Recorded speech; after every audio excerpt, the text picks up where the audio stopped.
Hello and welcome to Addis News Hour with the news. I'm Shafarao Lakaon. Deputy Prime Minister and Foreign Minister of Ethiopia, Demeke Mekonnen, has held a wide range of discussions on refugees in Ethiopia with the United Nations High Commissioner for Refugees. The Commissioner, Filippo Grandi, has expressed delight with Ethiopia as a close ally and as a host of thousands of refugees for decades. Kasaon Chane reports. Deputy Prime Minister Foreign Affairs Demeke Mekonnen addressed refugee current issues to the United Nations High Commissioner for Refugees UNHCR, Filippo Grandi. During the occasion, Demeke explained several issues ranging from the current situation in Tigray and on the matters related to humanitarian assistance efforts and access to aid agencies in the region to allegations of human rights abuses, particularly the Eritrean refugees that are settling in the 4 camps of the region. We had a very productive and fruitful discussions about the current situations in the Tigray region, especially on the Eritrean refugees. Perhaps Ethiopia, one of the reputable and responsible country in hosting refugees and managing internally displaced peoples and the like.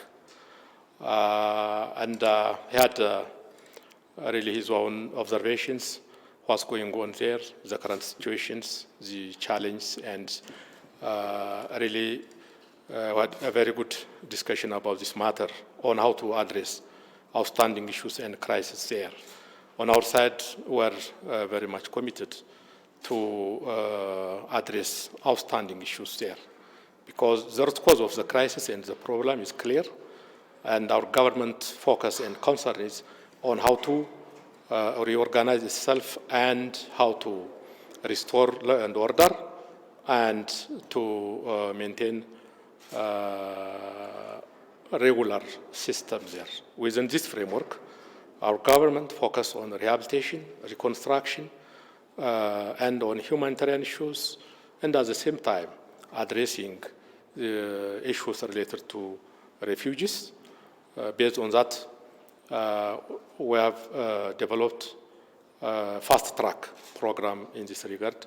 I think we are on track, and the discussion was very productive and fruitful. United Nations High Commissioner for Refugees Filippo Grandi said his delegation had a very fruitful discussion with the Deputy Prime Minister, Minister of Foreign Affairs, on humanitarian assistance being undertaken in Tigray and the situation of Eritrean refugees. The Commissioner also accentuated that Ethiopia is a very close partner of the United Nations High Commission for Refugees and acknowledged the government of Ethiopia to hosting thousands of refugees for decades, noting his commission is committed to resolving some complicated issues related to the refugee aid. I had met this morning with the Prime Minister, Dr. Abiy, and I have just met with the Deputy Prime Minister, Demeke Mekonnen, and we had very productive meetings.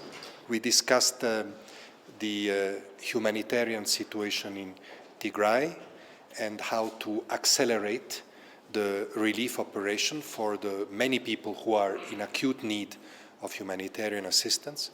We also discussed the difficult situation of the Eritrean refugees. I got from the government assurances that they will continue to be protected. They've gone through a very difficult time during the military operation.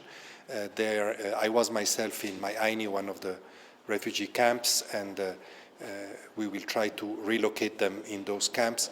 There are still several thousand that need to be, they are dispersed. We need to reach them.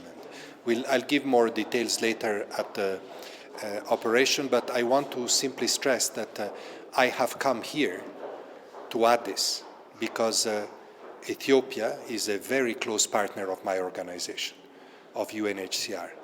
Ethiopia, throughout its recent history, for decades, has hosted hundreds of thousands of refugees from all neighboring countries. So it is in the name of this cooperation and long friendship that I have come here to discuss how to resolve this complicated issue. There is a complicated situation in the country. I am not a political actor, so I have no judgment about that. My duty is to help the government, help its people and the refugees that it hosts. And I had constructive discussions, which will continue now for the rest of the day. It was renowned that the UNHCR and his delegation have paid an official visit to refugee camps in Tigray and related activities in the region.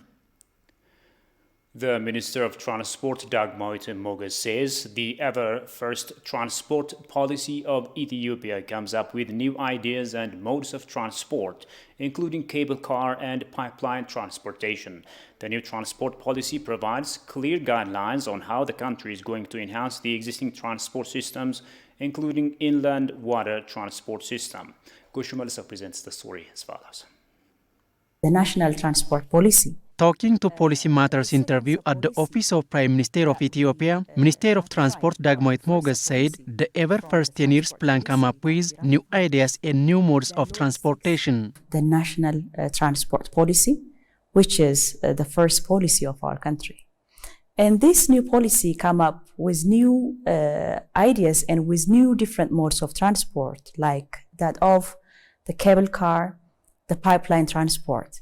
The new transport policy provides clear guidelines to enhance the existing transport system. It also provides a clear guideline on how we're going to enhance the existing transport system that we have in our country, including the inland water transport system, which we aspire to enhance its implementation in our 10-year perspective plan in 6 major places, including our Great Renaissance Town.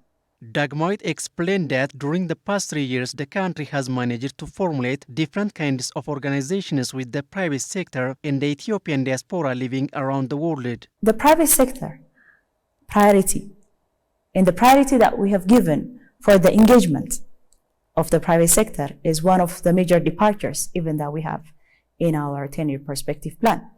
For instance, why am I saying this is the 10-year perspective plan in the transport sector alone, it requires about 3 trillion per investment for the realization of the targets that we set.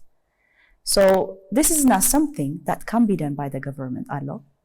Unless and otherwise, the private sector comes and engage.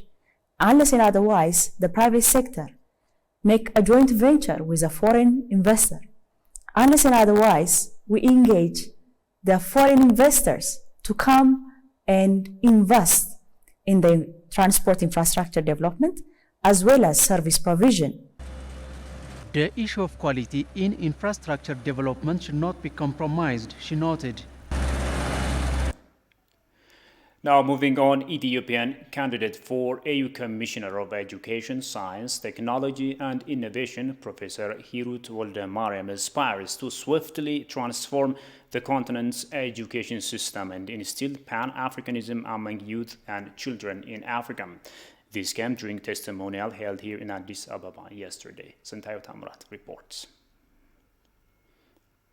While Ethiopia is home to the African Union and the seat for the AU Commission since its establishment, the country neither runs for nor assumed commissioner posts. But it appears that Professor Hirut Woldemariam has shown determination to change this history as she is running as Ethiopia's candidate for a Commissioner of Education, Science, Technology and Innovation at the African Union after assuming 4 ministerial positions so far in her country. At a testimonial event held Monday, a number of colleagues, friends and university scholars have given testimonies on her achievements with her professional career and leadership. She was one of the most liked, one of the most lovely advisors for her advices. I know this very well.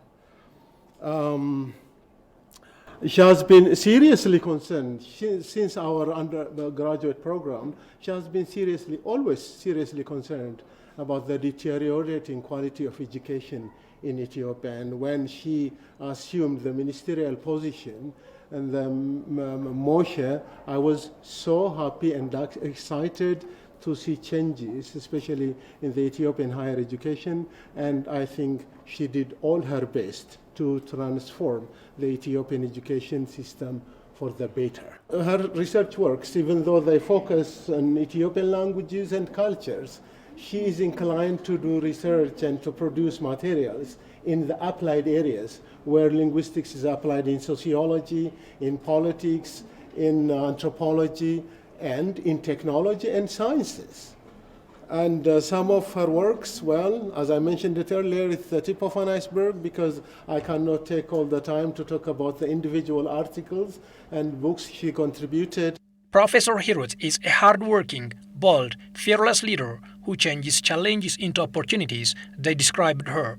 She was also highly appreciated for changing the country's higher education system in short time. Ministry of Culture and Tourism, she was a pioneer in developing a policy very relevant to film production.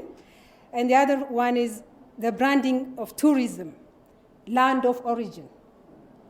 And then she also initiated the registration of the Gada culture under UNESCO Intangible Culture List. And then when she was moved again to another ministry, Ministry of Labor and Social Affairs, she did one very important change in the ministry, that is opening a directorate for Ministry of Disability. Her role in empowering women to become leaders in higher institutions has been given huge credit. She grew the engagement of women leaders in universities from 40% to 70%. Professor Hirut, in her tenure, she has initiated and contributed towards realization of gender policies. What I feel is there are very few representatives in STEM, not only in Ethiopia but also in Africa. Actually, when you go to Scandinavia, you can't imagine there are so few female who are in higher researchers in science, in STEM in general. And actually, she worked hard to start Women in Science Day. And if you remember, it happened last year, and during that time, recognized best female researchers and best female research groups. Expressing her gratitude for the testimonies she received, Hirut vowed to transform Africa's education system. Soon she got the position. The only way to have the Africa we want to have is only through quality and Africa-relevant education. I feel that, again, I'm sorry to be bold. I feel, and I consider myself that I'm well prepared to take up that position and to lead that commission. Many who gave their testimony for Professor Hirut believe she will win the commissioner position at the AU because she is qualified and well experienced and very well knows the African education system. Now, a country with over 3,000 years, Ethiopia has influenced the whole world through its culture and religion.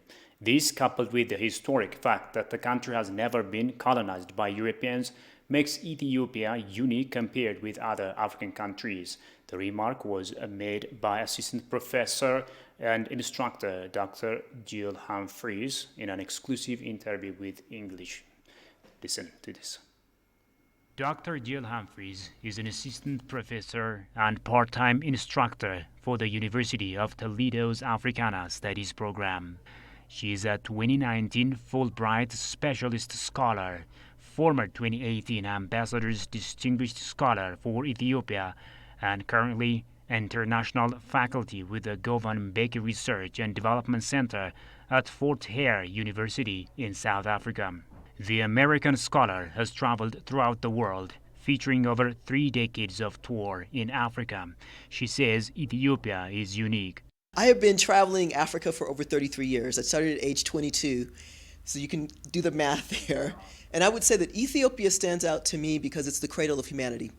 Dinkanish, I believe the Afar refer to the origins of our species as Dinkanish, which, by the way, is a name that was given to me by Dr. Tadios, my colleague. So I would say Ethiopia as a 3,000-year-old civilization also has influenced the world so much through its various religions, particularly Christianity. My understanding is that Christianity was established here in the 4th century, but then Ethiopia has in fact influenced, Christianity. through Orthodox Christianity, and also just, I think, just the culture. Because of the political historical significance of Ethiopia to the black world. She also argues that Ethiopia is central to Pan-Africanism. Walking around Ethiopia, I see cultural practices that have been retained for thousands of years, right? Precisely because they were not colonized, precisely your country was not colonized. Young people may not understand that or realize that. And so psychologically, that plays a great role for those of us who cannot trace our ancestry because of enslavement, right? But can look to an African country and say, here's a country that not only fended off European powers, but also became the center of Pan-Africanism. Because all of the major institutions, Pan-African institutions that were established under Emperor Haile Selassie, like the Organization of African Unity, which is now the African Union, thank you, are incredible, important institutions for Africans to decide how they want to see the future and develop the future across every political area, policy area. That's important. You know, every culture or groups of people needs to be acknowledged that they have played a role in the development in the world. Africa as a continent, right, because of its enslavement and because of its colonization, has been denied. That history has been very distorted. And for those of us in the diaspora, particularly in the Americas, we don't get this other history, right, this alternative history about the significance of African cultures and civilizations and its contributions to the world. The scholar advises Ethiopians to properly understand their rich history, unique culture, and indomitable forefathers' bravery, and pass them on to future generations.